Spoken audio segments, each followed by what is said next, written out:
চলো বন্ধুরা, আজকে আমি ছেলের টিফিনের জল খাবারটা তোমাদের সাথে শেয়ার করি।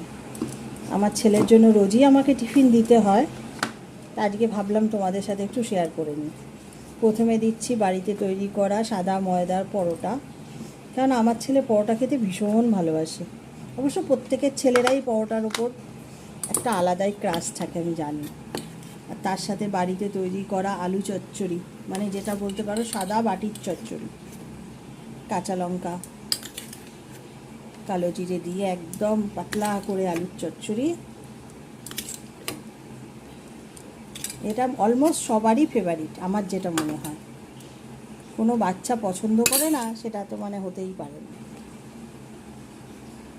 তার সাথে আমি কি করেছি, একটু ফল খাওয়ানোর জন্য 4টে আপেলের টুকরো দিয়ে দিলাম, নাহলে তো ফল খেতে চায় না, ওই জন্য। ঠিক আছে।